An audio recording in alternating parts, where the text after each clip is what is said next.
Hello, everybody. Welcome to, I think it's the 5th or 6th session of Challenges for a Cyber Physical World. What I'm going to do is actually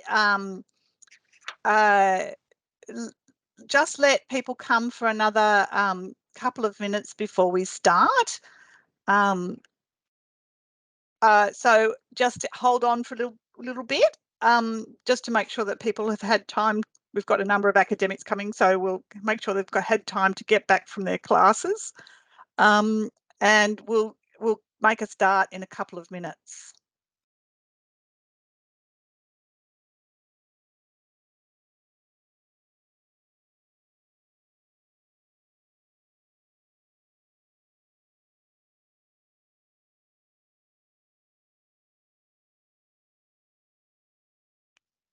Kayleen, there's someone in the lobby who I can't seem to let in.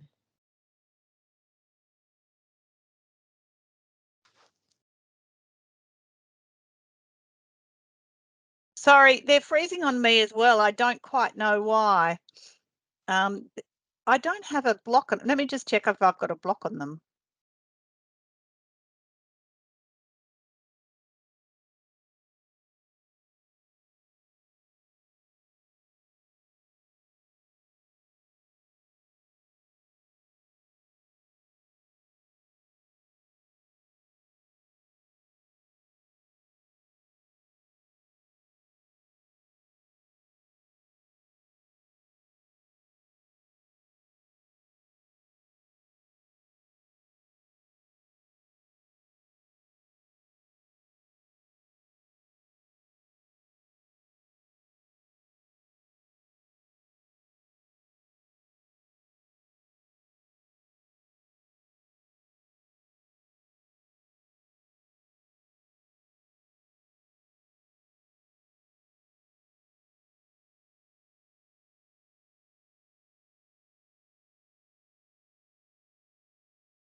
Okay, everybody, it's 5 past, so I think we'll start.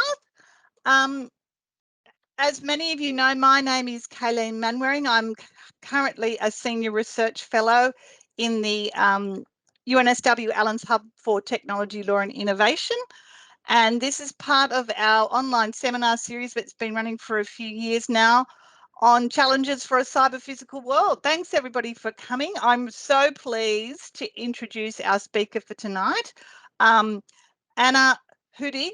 And my apologies, I cannot attempt the Dutch pronunciation that Anna provided me with before, but she's a researcher in the Compliant and Accountable Systems Group in the Department of Computer Science and Technology at the University of Cambridge, led by Dr. Jat Singh. Anna focuses her research on privacy, transparency and accountability in the Internet of Things, and particularly exciting, and I'm very keen because this is one of the things I wanted to make sure that we promoted through this seminar series, is that Anna is an interdisciplinary researcher. She uses technology, law and social sciences to look at these particular issues. And she's got an amazing background. She's got an MPhil in engineering for sustainable development, a Bachelor of Science in Future Planet Studies majoring in artificial intelligence, as well as, you know, she's just popped a Bachelor of Laws from the University of Amsterdam in her back pocket as well. So I couldn't think of a more accomplished person to talk to us today about the particular project that she's been running at Cambridge, and with the help of some other researchers from Cambridge University, but also people from Oxford, Harvard, Imperial College and University College London.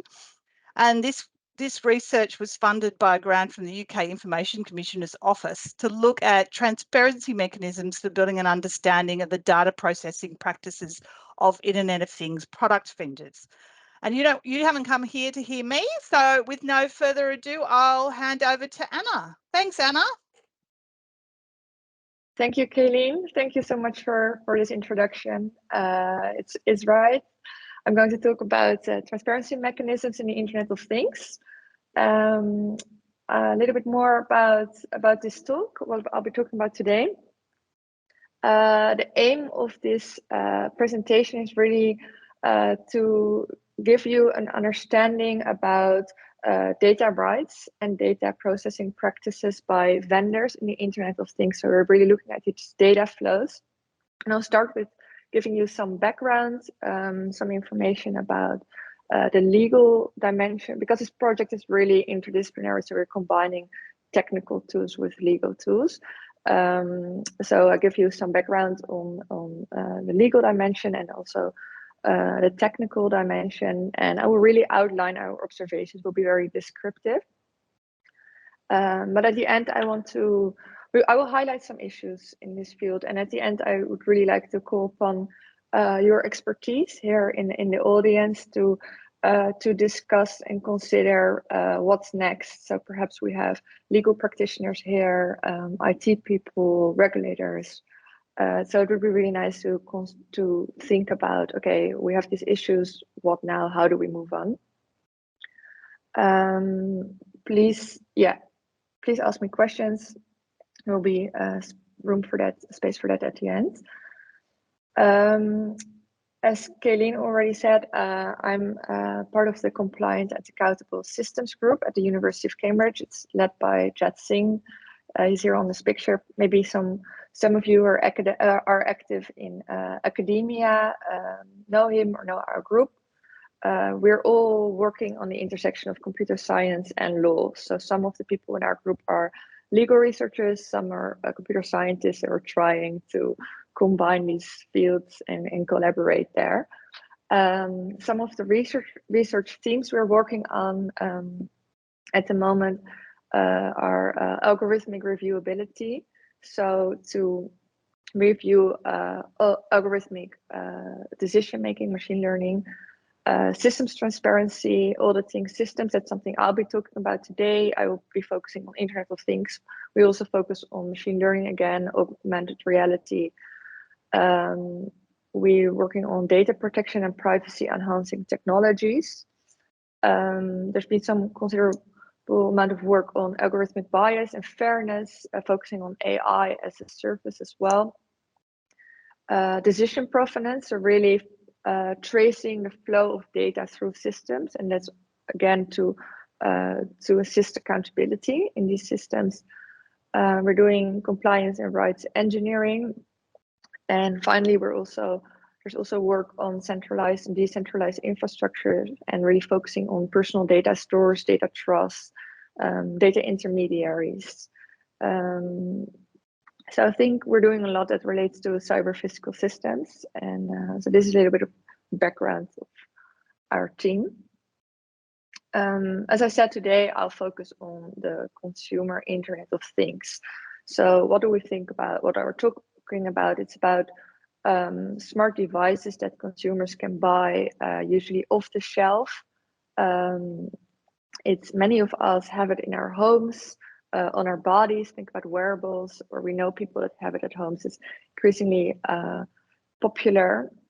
Perhaps you can consider which of these devices you have at home before we start to talk, so you can learn more about what these devices do. Think about security cameras, video doorbells, smart lighting systems, fitness trackers, all this, smart kettles, smart fridges, all of that.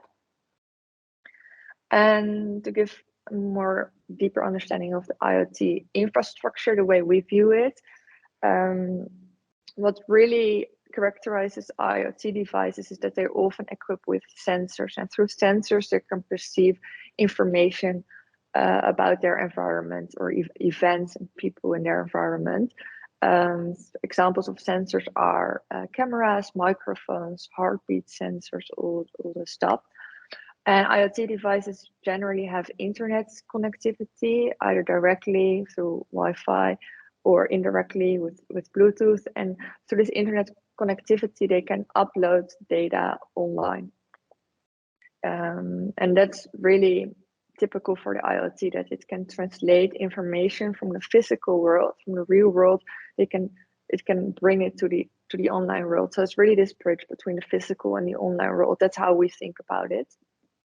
But on the other hand, it also can make changes in the online world. So if you have, it can turn on the light in a room, or it can lock the door, and there are all kinds of, it can boil water if you're talking about smart kettles. So there are all kinds of changes, and sometimes it happens actively with an intervention, and sometimes it happens automatically with some kind of processing, or I don't know what's in the background. IoT devices, you're probably familiar with that, often have a companion app.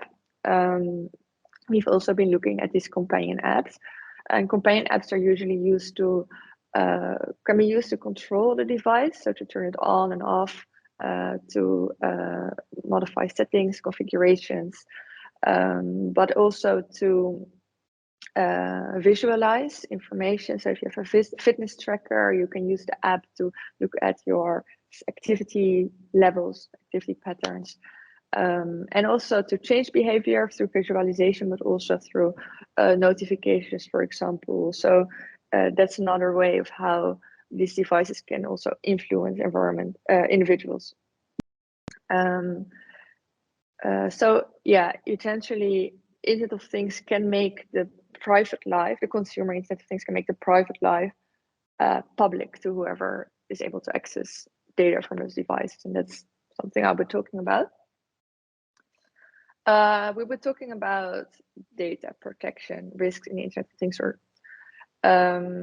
and perhaps that may seem a bit, I don't know, as if the Internet of Things is just the internet, and we're talking for a long time about data protection risks in the internet. So why is it important to look at the Internet of Things? Well, I'll give you 3 reasons for that. First of all, the Internet of Things expands the scope for data processing. So you're probably familiar with this trend in the world that there's a lot of incentives for all kinds of organizations to increase the stack of data online, and Internet of Things adds to that, because it's, as I said, it's this bridge between this physical and this online world. So it creates access for those collecting the data to access data from all parts of the world, and not only from browsers and users of apps. Further, it's used in intimate settings. Fitness trackers sometimes have also fertility tracking capacity. They track your temperature, heartbeat, but also some cameras are used in our houses, our living rooms, and it's potentially always on.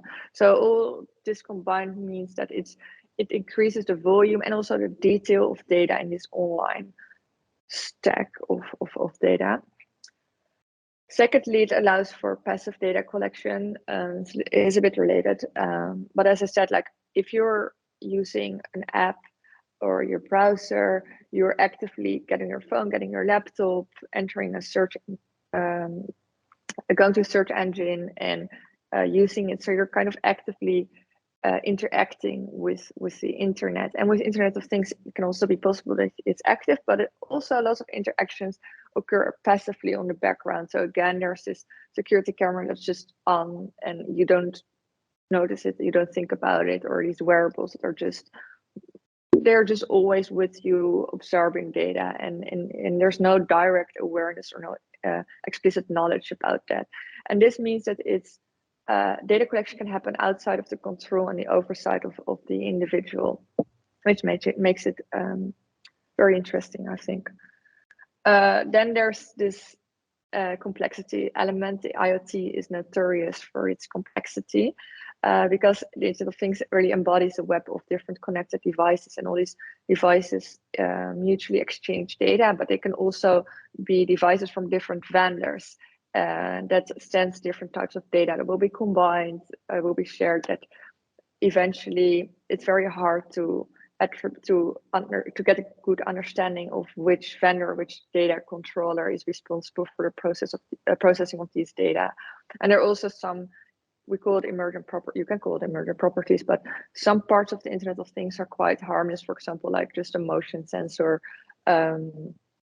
perceiving, I don't know, motion in your home. It's not that interesting, but if you connect it with other devices, they're with, for example, with lighting or with a security system, it becomes more interesting. And so the sum of its parts can have certain effects that the individual isolated part do not have. And this together, this complexity really challenges regulatory oversight and also accountability. So there are all kinds of issues to address. There's a lot of work here, and perhaps some of you are also working on this at the moment.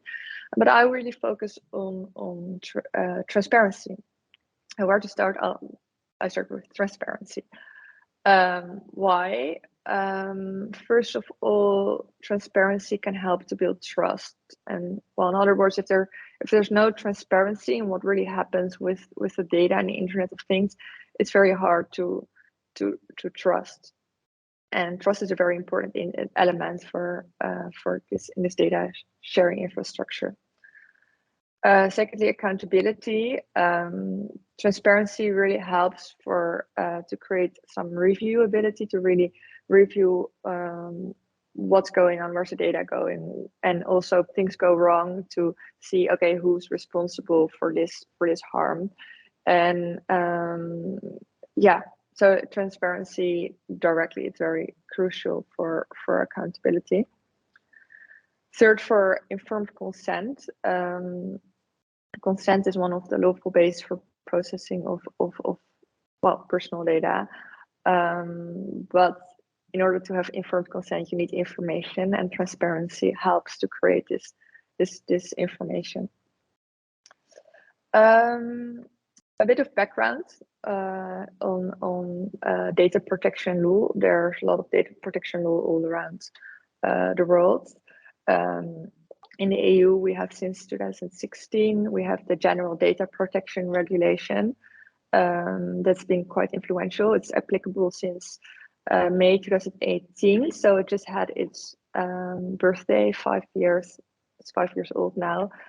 Generally applicable to EU-based individuals, also UK. They have the UK GDPR, so it applies to the processing of data from these individuals. It's a little bit more nuanced, but this is generally how it applies.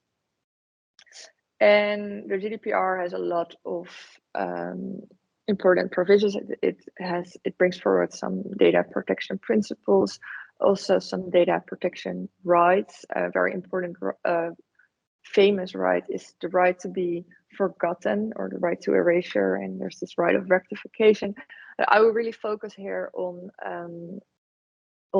transparency rights, and there are two kind of transparency rights. First, we have the right of access. So this is the right to access your personal data, but also ask vendors, okay, what data do you have about me? What are you doing with the data? With whom are you sharing it? All these questions. For what reasons? Why are you collecting these data? What are purposes? And you can exercise this right by sending a subject access request, which is basically just an email with these questions, or just any form. There's also the right to data portability. So that's the right to get a copy of your personal data in a machine-readable digital format. And I refer to these rights as data transparency rights. And they're quite important also to kind of unlock other data protection rights. For example, the right to rectification, right of erasure are more relevant when you actually know what data a company has about you, because you know what kind of data you want them to erase. And we're thinking, like as Kelly said, we're using these as transparency mechanisms. So we're following, there's this researcher at the University of Amsterdam called Jeff Ausles, who suggested to use these rights as like a research method. There are lots of researchers or some more researchers doing this also in the public domain. So we were thinking, let's use these rights as a research method in the Internet of Things to understand, okay, what happens with our data. Okay, just some more boring background, but just going to the key stakeholders I'll be talking about. Perhaps some of you are familiar with working with people in different disciplines, but especially between legal and technical, that there can be some differences in vocabulary. So this is just the terms I'll be working with today. When I talk about individual, I'll just talk about a person to whom the data relates. When I talk about vendor, I talk about the organization that puts the IoT product on the market, and the vendor is often visibly associated with the product through branding. And so it's often also what we're talking about just when we talk to friends about, oh, I got this device from this vendor. Cloud provider, they're well known as many people think about storage providers, but they actually offer all kind of computing services. Some well-known cloud providers are Amazon Web Services, Microsoft Azure, and Google Cloud. And then there are advertisers. These are organizations that participate in this ad tech ecosystem, and particularly organizations that use personal data for targeted advertising. So what was the aim of our study? Our aim was to use data flow monitoring and data rights to provide insight in data processing practices in the Internet of Things. Quite academic. Basically, you have these two research methods: data flow monitoring. I will talk about this more later, and data right requests to provide this transparency. What we were hoping for. First, we obtained 43 IoT products from 11 different device categories. We tried to diversify the type of vendors. So we had some big tech vendors. We had some small, very unknown vendors of relatively cheap devices. We had some vendors that operate primarily in the GDPR jurisdiction. We had smaller vendors, larger vendors. So we had a diversity there where possible, of course. Then we set up a data flow monitoring infrastructure, and this is the technical part, but it's basically a monitoring access point to which we connect the IoT device and the companion app, and all data traffic from this device and the companion app going through the internet, but also interactions between the device and the companion app are captured by this monitoring access point. It looks like it's a Raspberry Pi. It looks like this mini computer, this green object on the left, and the Raspberry Pi is connected to the router, and that intercepts all data flows. That's the access point. And we also have some Bluetooth devices. So they're connected with a Bluetooth connection to the companion app, and then with Wi-Fi to the access point. And this allows us to get insight in all data traffic. Then we did some experiments. It involves account registration and setup, which almost always required for internet IoT devices. Some controlled interactions. So kind of we're using a security camera. We show our hands, we show our face, and we really log very carefully on the second, like when we did what, to kind of look at what happened at that time. And also idle experiments. So we just had a device running sometimes for a short period, like a little bit more than an hour, but also overnight to collect data traffic when there's no interaction. Then we sent the request. It consists of two parts. Part one is just, is just asking for a copy of the personal data in machine readable format.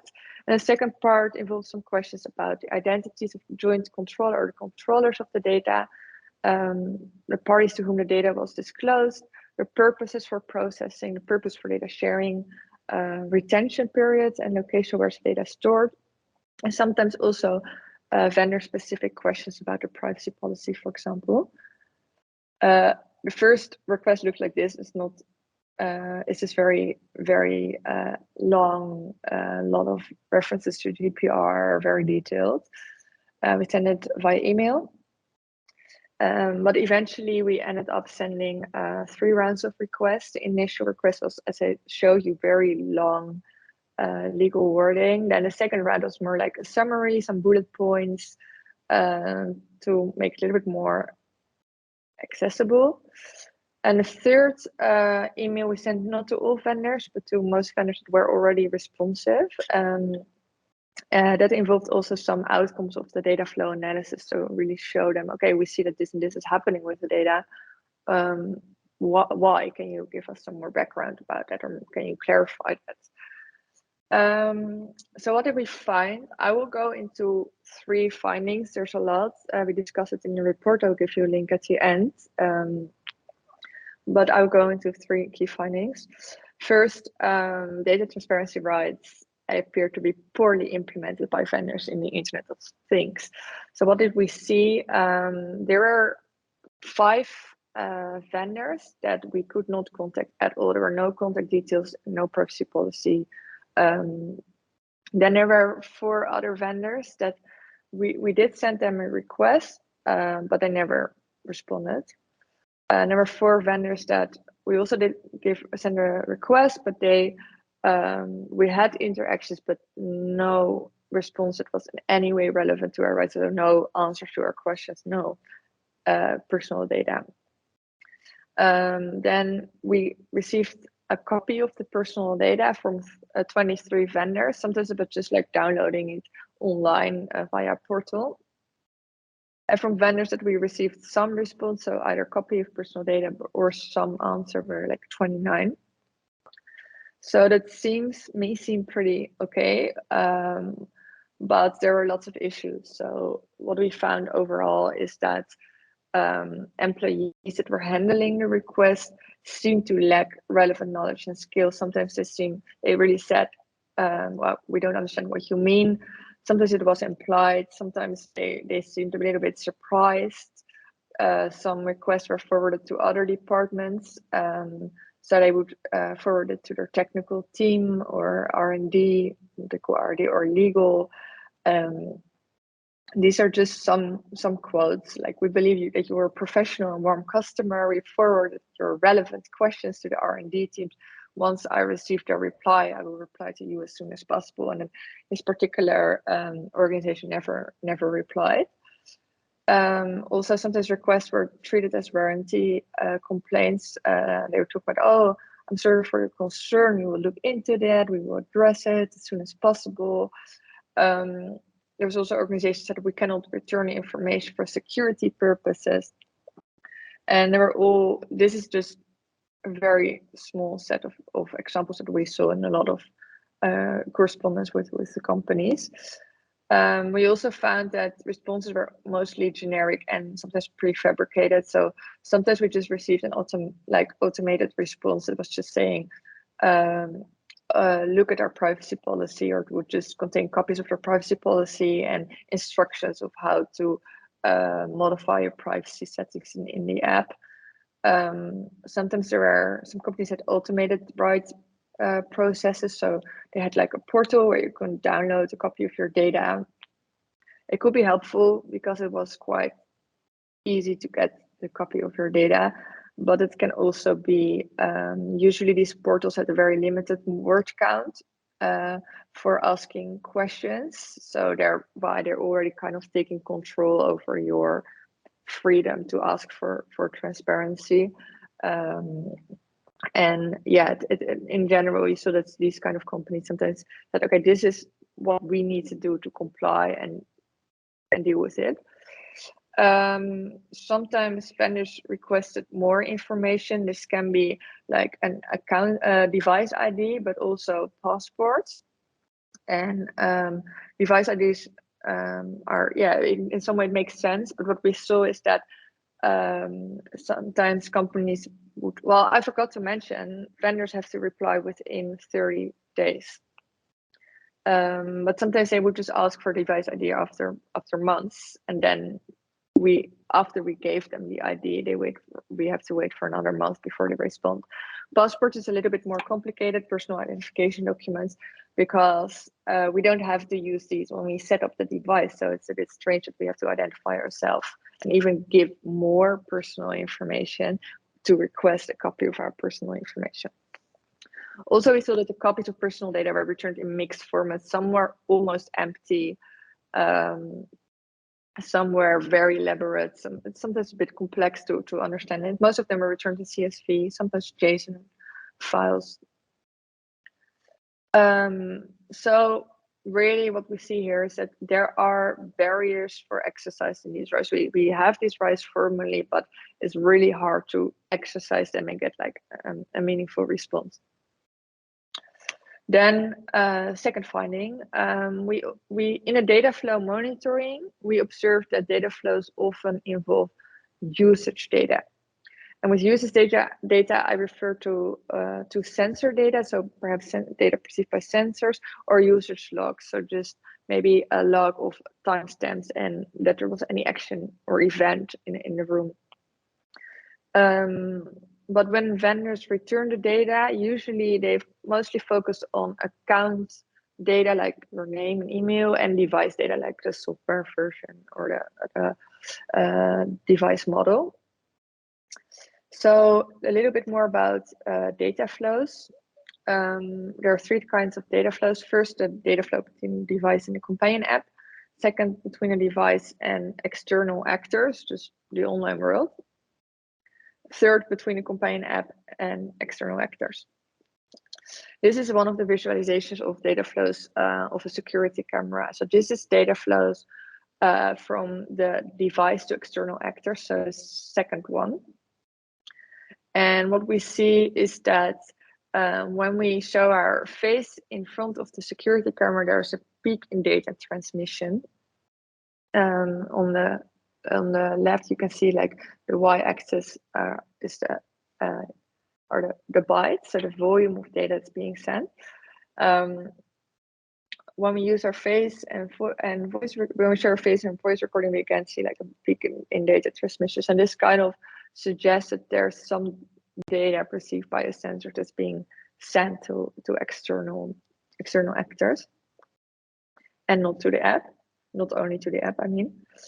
Then there's also examples of, there was one company that actually said like, well, we're not, your data will only be stored locally on your app. And in one of the data flow analysis, we indeed saw that this is a video doorbell, and in the purple, the dark line, the little peaks on the bottom, you see data transmission from the video doorbell to the internet to external actors, and that's indeed quite low, but there is kind of a small peak when we were interacting with the device. But the data transmission to the app at the end is a bit higher, so that suggests that perhaps I don't know, that the sensor data may be sent to the companion app. This is just some indications, but this is what we observed. Also, there were some companies that returned sense data, and this is a voice assistant. We asked them some questions: what time is it? What is the weather in London? Play some music. All these questions. And what was really interesting is just that this vendor returned all the audio files with our request to this voice assistant. So we could really listen to our own voice and the transcriptions of that. And they had it all stored very well organized on the exactly the right time. It matches our interactions. And in some way, you can say a lot about it, but in some way it was very helpful to really understand what data is being sent, what these peaks indicate. So when we do get data back, it can be very insightful to get transparency in what's going on and what companies have. Okay, this one I already showed. So what do we see? Do we see that data flows? These are just some examples, but there are a lot of examples where there's just a lot of data. There's an increase in data transmission during interactions with the device. But what we got back is mostly account registration data. So like your address, your account creation date, email address, and device details. So information about device ID, settings, operating system, of your sometimes also of the linked device, so the device on which the companion app was installed. And we got that back from 21 devices. But then sensor data and usage logs, we got back from like sensor data only from 4 devices, usage logs from 10 devices, but in different quality. So that we are much less likely to get that back. And that's actually quite interesting, because why, as I said in the beginning, we're interested in the Internet of Things because it has these sensors and it can perceive this intimate information. But then when we ask for transparency, vendors usually focus on more also interesting but less interesting information, like device information, account information. And it's also quite, very fascinating that these devices send data to external actors. We know it's going to the internet, it's going to the outside world, but it suggests that there's sensor data, but it's completely out of sight, and we don't get much back using our transparency rights. So that's the second takeaway. Third, we also looked at the destinations of the data flow.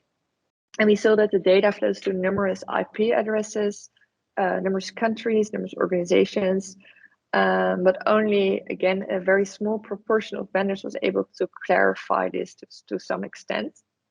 A little bit about IP addresses.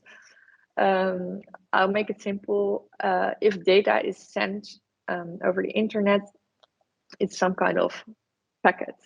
And the packet, like in real life, the packet needs an address. You need to know where do I have to go. So therefore we have IP address. So the sender and the receiver both have an IP address, so the packet knows where to go. It can be very simple. And we've been looking at these IP addresses. And if you have an IP address, you can also identify the country linked to the IP address in the organization. And we looked at different number of IP addresses by each product. So again, for each product type, we had 3 to 5 devices. So this is the average for between 3 to 5 devices. We saw that the number of IP addresses for smart skills, fitness trackers, and child smartwatches was relatively low. It's also because these were Bluetooth connected devices, so they don't send data directly to the internet, but indirectly via the app. And then TV streaming sticks, they contact a lot of different IP addresses. That's also because they have to download content, so it's not that surprising, from different providers. But overall, it's quite high. They're about, on average, the mean of IP addresses is 88. But it doesn't say that much, because one organization can be associated with many IP addresses. In our data, we saw that there was one organization that was associated with more than 2,000 different IP addresses in only our data. So it doesn't necessarily mean that there's, a big problem.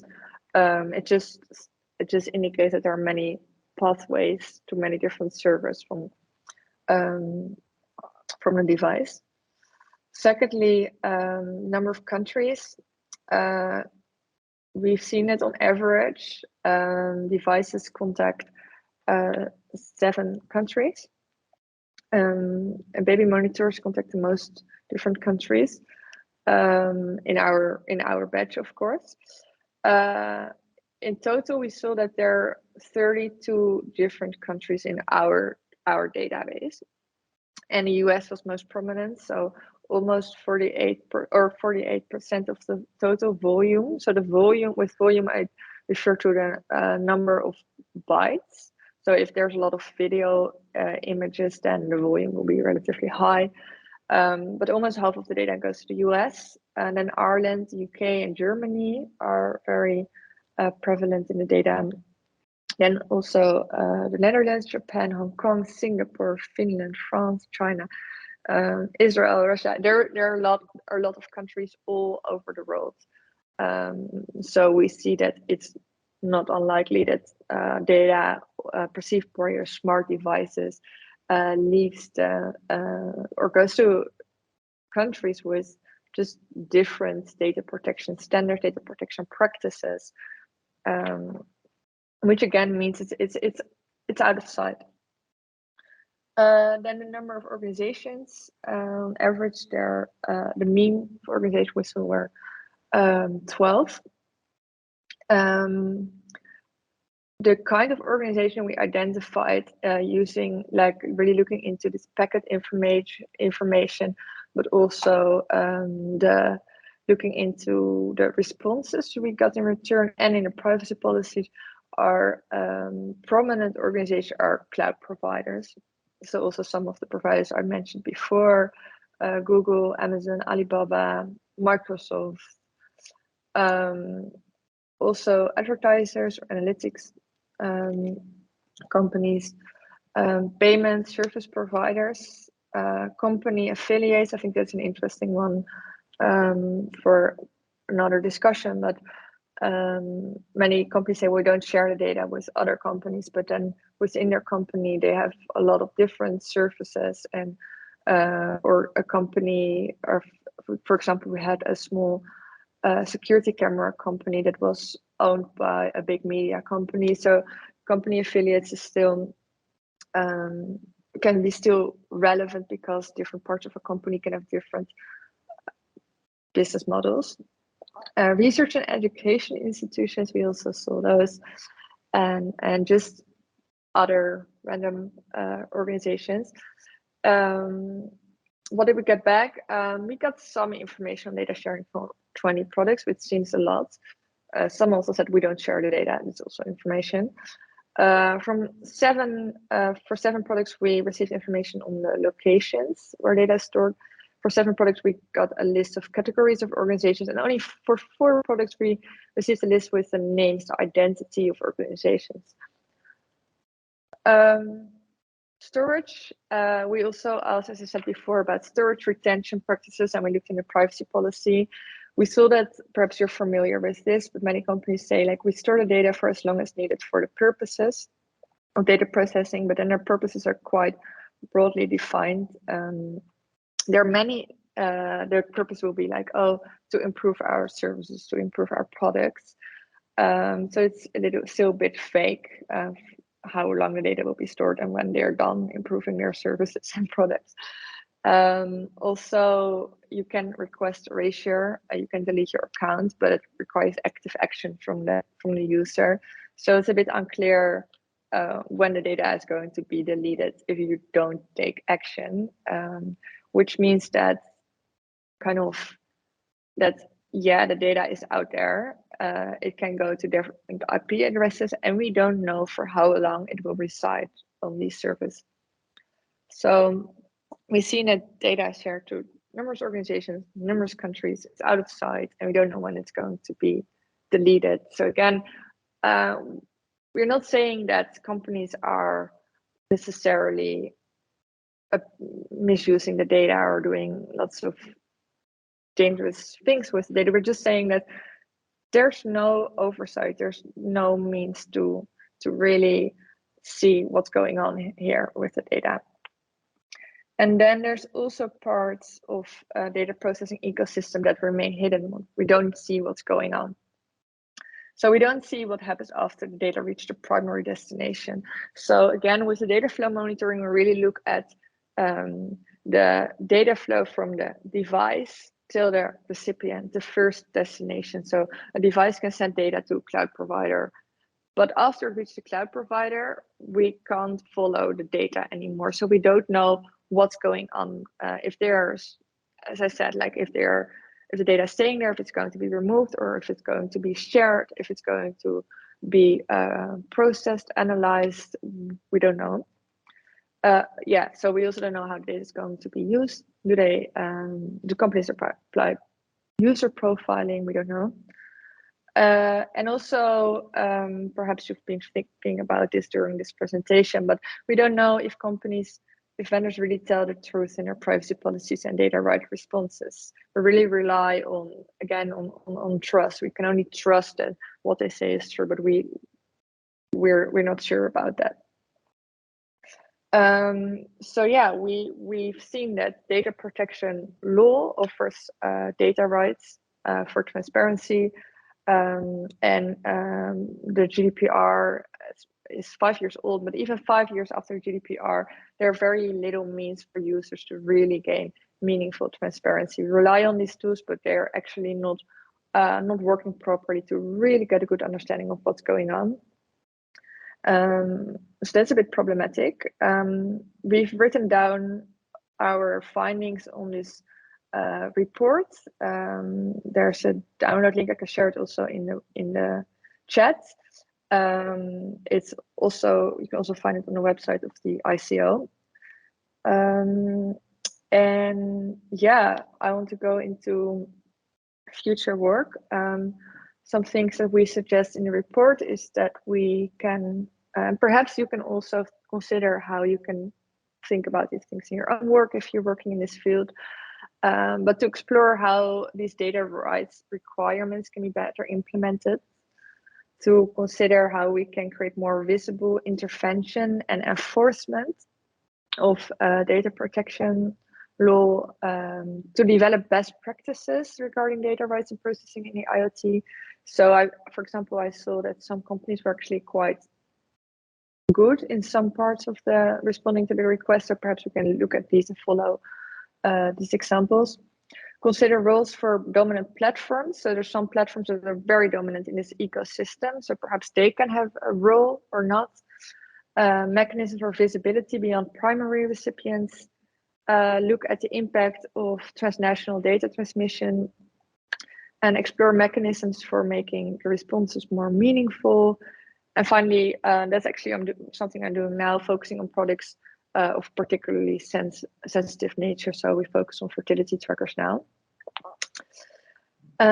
So yeah, here I want to open a discussion, but also room for questions. Perhaps you can share your concerns or instruments and measures to address these.